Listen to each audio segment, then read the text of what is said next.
Ed Ussett, who I'm going to turn this over to in just a minute, has a real wealth of experience in grain marketing, and on both sides of the marketing issue, selling, buying, uh, the and more recently as an exceptional marketing educator, the Winning the Game series. I don't know, Ed, has that what? Have you? How many participants have you had? The last number I heard was over 18,000. Well, it just keeps getting bigger, John. We quit counting, but we still do them, and they're still popular. Yeah, and folks learn things. So presently with the Center for Farm Financial Management out of the University of Minnesota. I would also point out that if you go out and Google Ed, you'll probably find his blog, which has some exceptional information as well on marketing that you can follow up with. So without further ado, Ed, it's yours. Thank you, John, and good morning to everyone, or I should say good afternoon to those of you from the East Coast on Eastern Daylight Time. As John said, my name is E.Ussett. I'm a grain marketing specialist with the University of Minnesota, and I'm going to spend about 20 minutes talking about marketing, grain marketing. There are a few links up here. John noted my blog. I also want to note I've got a book out there that you can find through our website. I'm also a columnist for the Corn and Soybean Digest, and you can find my work there also. This morning, I want to talk and just touch very briefly on two aspects of marketing, pre-harvest and post-harvest marketing. I'm a big believer that marketing should be cut into these two halves, and they present two different challenges, and we take a different mindset to each half. I like to think that my approach to pre-harvest marketing is very strategic, forward-looking, sort of big picture stuff. Post-harvest marketing is a very nuts and bolts, tactical approach where I'm responding to what the market is telling me at any given time. And we're going to touch on both of them. But before we get there, let me step back a moment. John noted that there have been some very good outlooks presented in this as part of this Ag and Uncertain Times webinar series. And that's wonderful. I think we should be up to speed on the drivers of supply and demand and other issues that are affecting grain and livestock and dairy prices. But that said, you're going to hear very little about outlook from me, and yet I'm going to get very specific with marketing plans for this year's crop and the year ahead. And I'm going to do that because I've got a little different approach to marketing. I like to note that I'm always trying to ask the question, what would I do, what actions would I take in pricing grain if I had no idea where prices were going? And of course, I don't have any idea where prices are going, so it's a relevant question. So I want you to think about that as I show you my approach to marketing. I'm trying to find a dime. I'm trying to find an advantage in marketing, and the way I'm going to find that advantage, that good average price, I'm going to have a plan, and within those plans is my desire to eliminate marketing mistakes. This is some data from I steal from my friends at Iowa State University. They've got a model farm, and they'll note that over decades that the average farm earns on average 20 to 30 cents per bushel. Now that has held true for a number of years. Individual years may be much better or much worse, but the long-term average of 20 to 30 cents, I'm told, is quite consistent. Now I look at that number and I tell myself, man, if I can find just a dime in marketing, just a little bit of improvement, I can have a big impact on my bottom line. And if finding the dime does not sound ambitious enough, you get the idea. You don't have to stop at a dime. You can look for 3 or 4. I tell people to have a plan, and I'm going to show you some plans today. But if we're going to have a plan, I better give you my definition of a marketing plan, which is a proactive strategy to price your grain that considers your financial goals, cash flow needs, price objectives, blah, blah, blah, a whole list of things. The operative word here, it's a proactive strategy. It's not reactive. It's not selling grain because I happen to need cash today. It's not overactive. I'm not a proponent of rebuying and reselling and rebuying and reselling with the overuse of option strategies. I want to be proactive. I'm looking to eliminate mistakes in my marketing. In fact, the first chapter of my book is titled 5 Common Mistakes in Grain Marketing. And I'm of the belief that if we just quit messing up, if we just quit shooting ourselves in the foot, that alone will make us better at the job of marketing. I even go so far as to say that great marketing is really not about finding the highest price. I use a different definition for great marketing. To me, it's the individual, the producer, who can find an extra 10 to 20 cents or more per bushel with a solid plan that avoids mistakes. Well, let's talk pre-harvest marketing first for a few minutes. 2 points I'd like to make. First of all, in this strategic approach, my production costs establish a minimum price objective in a marketing plan. And I also want to show off some seasonal price patterns that are of interest before harvest. We'll start with production costs first. I'm always asking producers, challenging them to know their production costs, because in my mind, in pre-harvest marketing, production costs establish a minimum price objective, and I also ask producers to focus on local production costs, the competitive environment in your area, and not your particular costs, which can be out of whack for a number of reasons. We have a wonderful resource at the University of Minnesota called FinBin. Has actual farm production data, financial data for real farms. There are a number of participating states in there, but your state may not be participating. I would suggest you go to your own state ag economists, the extension service there. It's quite possible they've got the type of resources you need to understand production costs in your state and your area. I want to show you some interesting seasonal price patterns before harvest that make pre-harvest pricing of great interest to me. This is some information on December corn futures, the new crop contract on December corn in Chicago since 1990. We've got 19 years of data here. And what I'm doing is I'm taking a picture of December corn on May 1 in the middle of spring.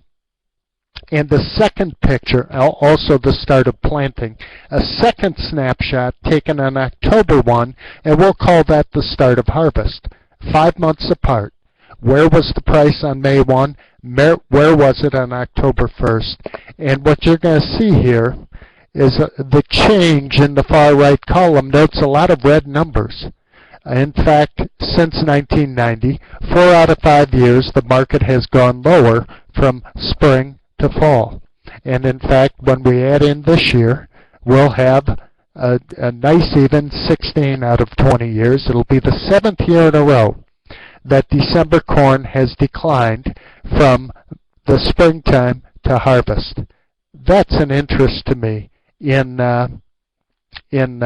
pre-harvest marketing.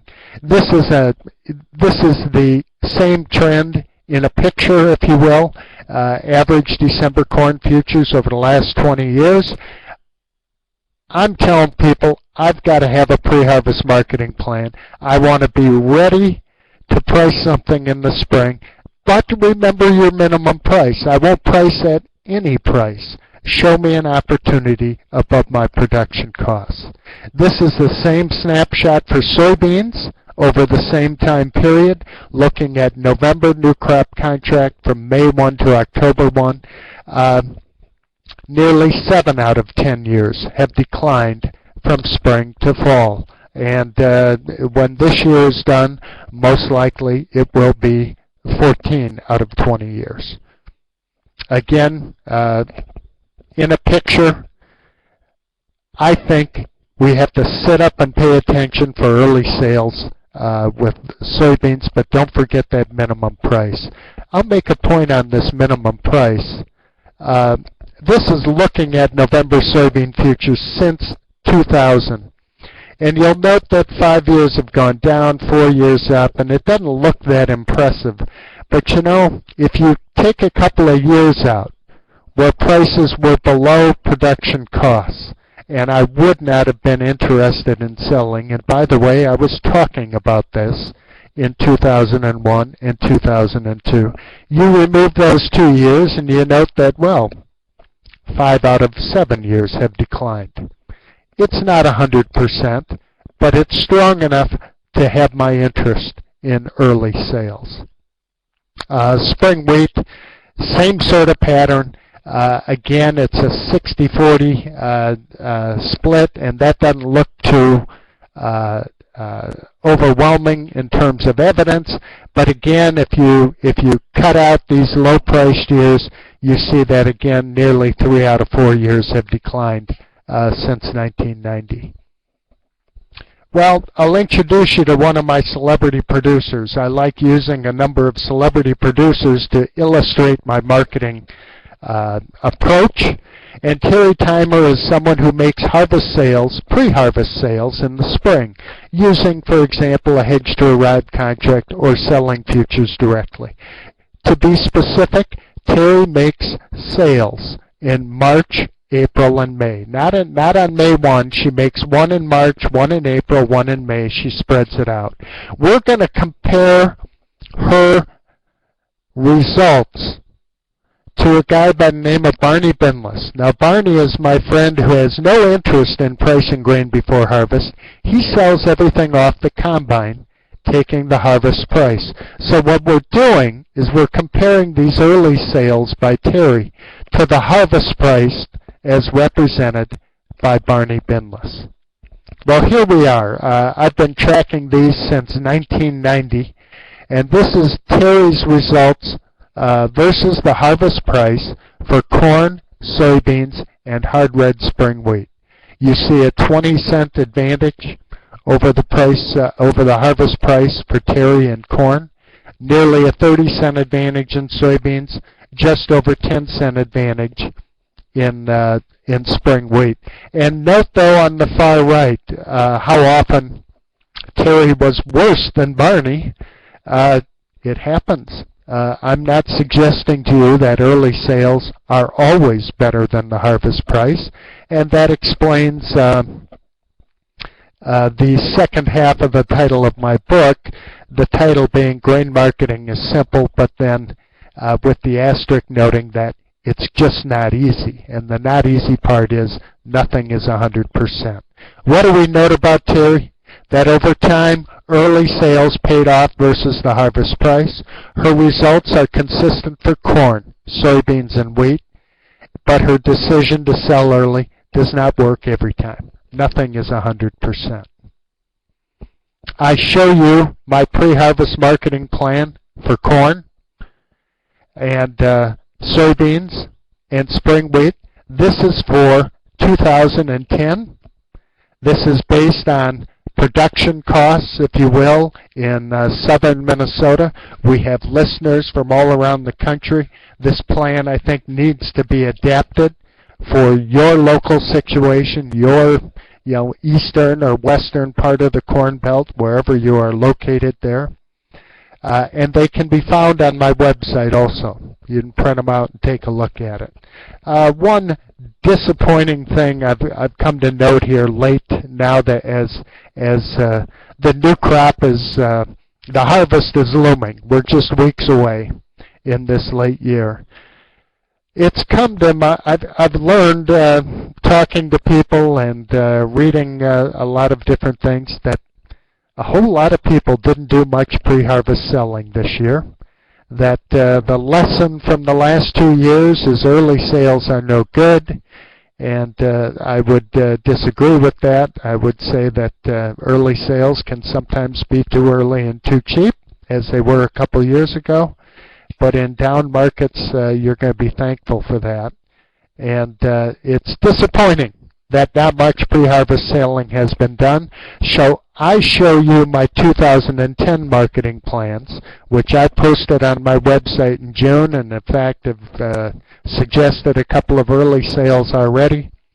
And I would challenge all the listeners here to, if you don't have a plan, why not? And why not take a look at mine and see how that might work for you. Okay, let's shift gears to the second half of marketing. Let's talk about post-harvest marketing and this issue that's just weeks away now throughout the Corn Belt, which is, should I store this grain or not, with a little bit of chat about carrying charges. Well, I think post-harvest marketing is really simple. Come harvest, you've got three basic choices in front of you. One is to sell grain at harvest. Another is to hold that grain in storage to sell later. A third is to hold grain in storage and sell the carry. I'll explain that in a moment. Excuse me, I'm having a little trouble here. How do I make that choice? Well, I'm going to introduce you to another celebrity producer of mine. This is Earl Eitheror. And Earl is a guy who makes a choice based on carrying charges. If a large carry is offered, he sells the carry. If the carry is small or inverted in the market, he takes a risk with unpriced grain in storage. He has three tools to sell this carry, and I'll explain this in a moment. He can use a forward contract when there's a good basis. He can use a hedge-to-arrive contract, or he can sell futures directly through a broker when the basis is poor and offers you maximum flexibility.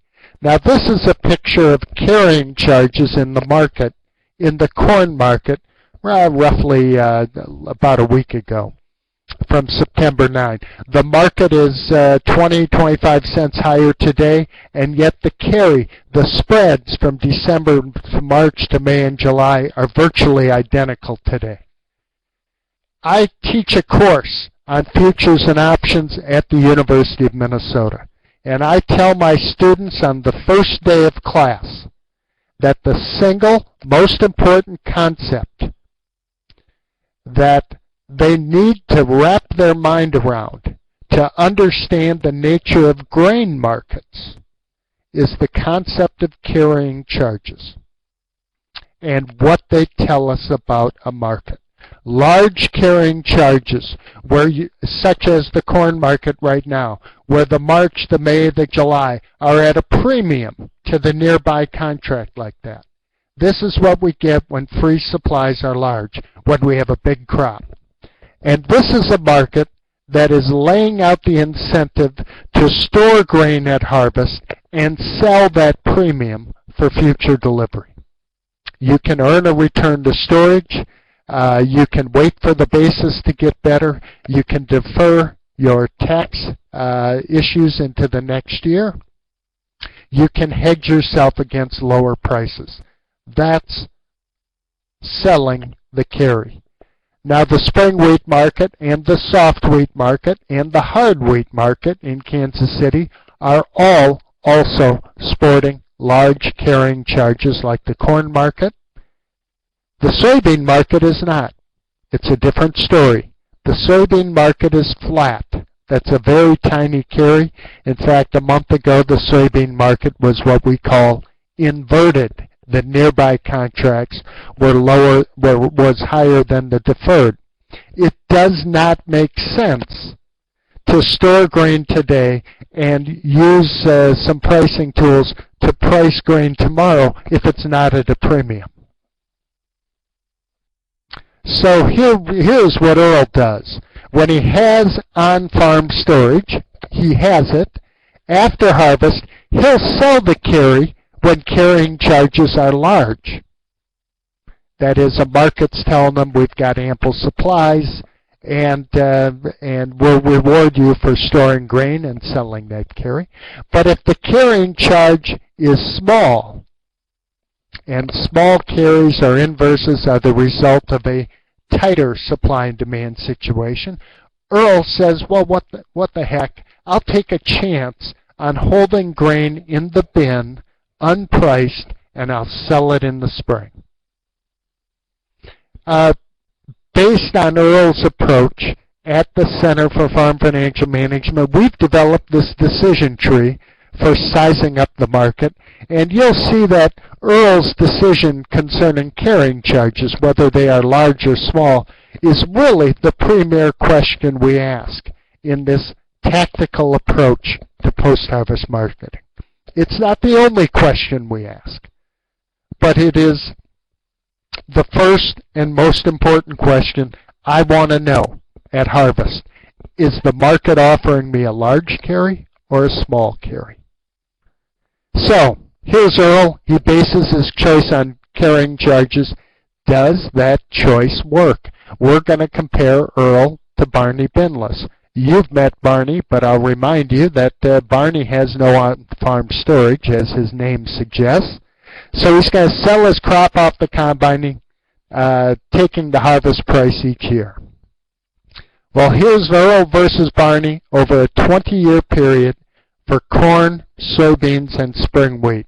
I want to note that I'm using real numbers from southwestern Minnesota. And please don't let that scare you away. I would suggest that any area in the northern two-thirds of the Corn Belt enjoys the same seasonal patterns in corn and soybeans and wheat, and these conclusions apply to virtually the entire Corn Belt. Notice that Earl found a 17-cent advantage in corn, and he sold the carry in 15 of 20 years. He was worse than Barney, 2 of 20 years. In soybeans, he never sold the carry. Carrying charges, large carrying charges, are a pretty rare event in the soybean market. And in spring wheat, Earl found a 10-cent advantage in making this simple choice. Now, I want you to understand something in my numbers. Earl's figures, Earl's results, are net of on-farm storage costs. I'm not allowing Earl to store grain for free. When he stores grain on farm, I'm charging him an in-and-out handling fee of 8 cents a bushel on corn, 11 cents on soybeans.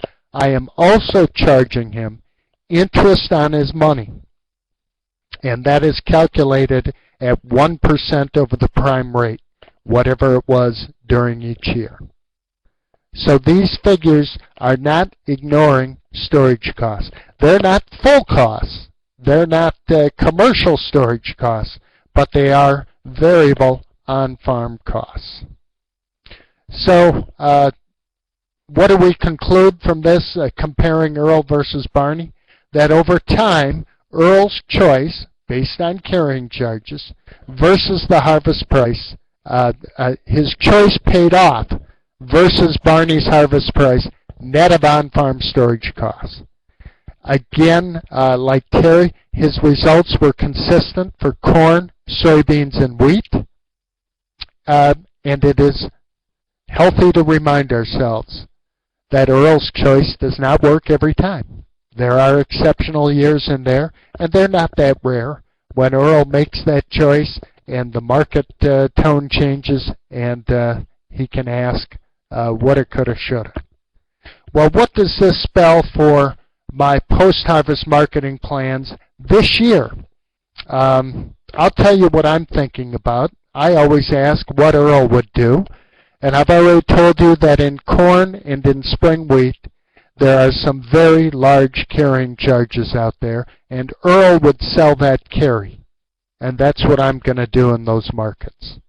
In the case of soybeans, carrying charges are flat. we've got a good basis, at least up in the upper Midwest for soybeans. Best basis we've seen in a handful of years. Earl, based on his simple choice, would store soybeans and wait until the spring to see if prices get better. Here's where my appetite for risk and your appetite for risk must enter in. I'm looking at a pretty good price for soybeans at harvest still. I've had some good pre-harvest sales.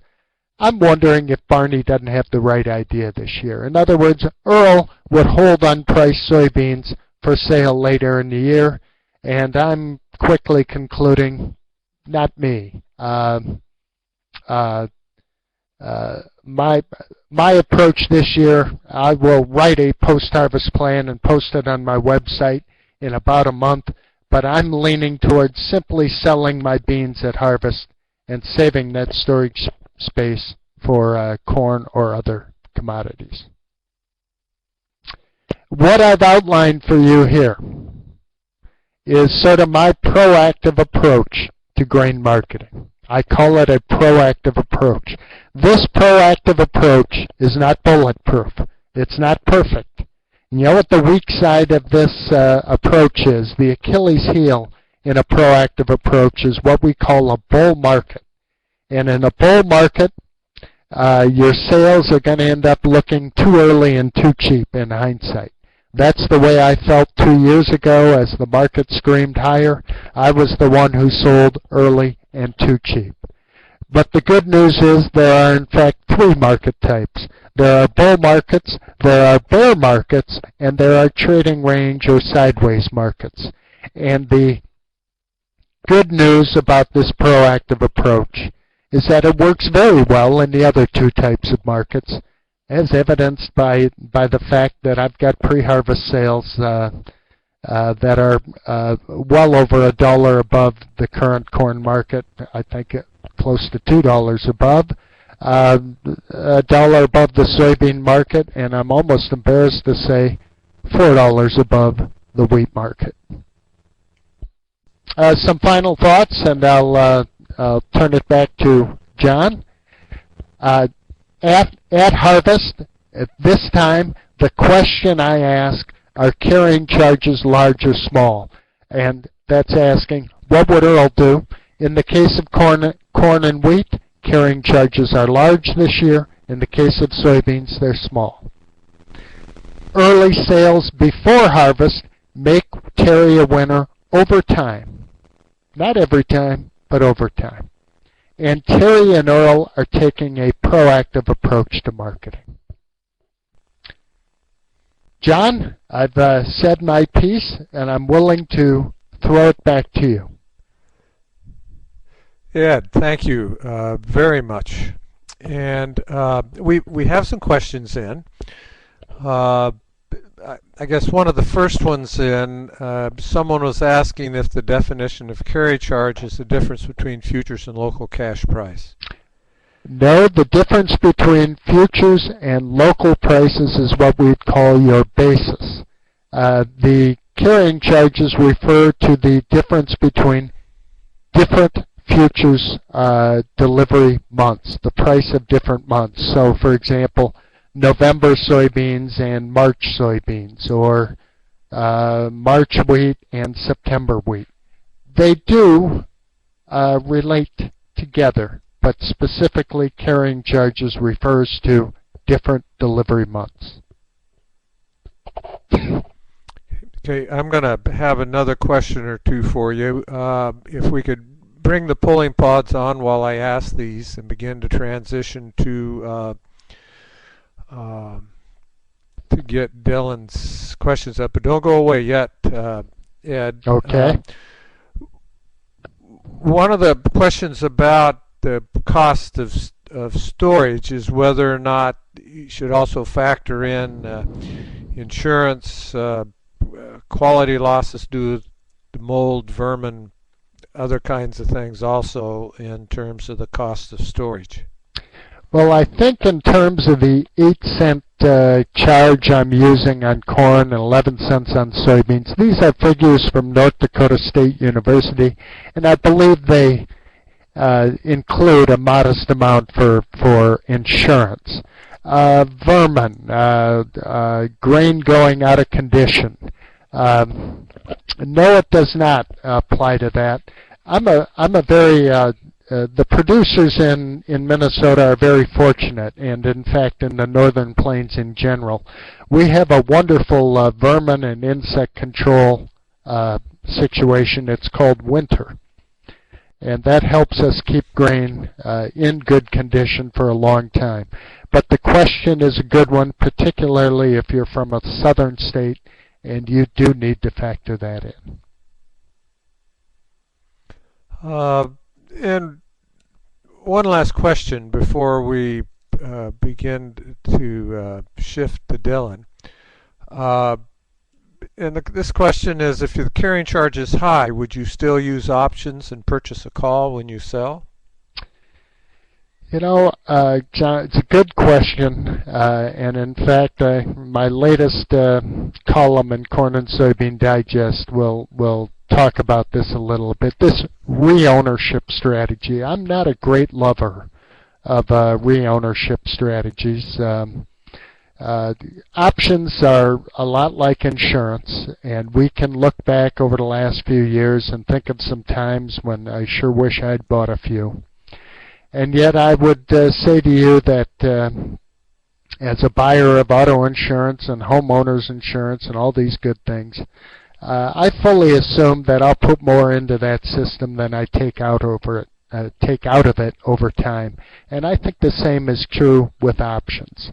I'm not going to say never to them, but I'm underwhelmed by what options can do for me, and I know I stand alone in saying that. There are a lot of people just consider them the cure-all for many problems. I'm not saying never. Here's the crux of my challenge with options. A proactive approach to marketing is forward-looking. I'm looking forward. I'm not talking about last year's crop. Re-ownership strategies are buying something back that I've already sold, and to me that looks backwards. And it doesn't feel right to me. So I'll never say never to the use of options, but I think they're overplayed in terms of what they can bring to the party. Thank you, Ed. And hang around, and I think when Dylan is finished and we'll have a chance to have a little interaction with questions to the two of you. We'll have some questions specific for Dylan, but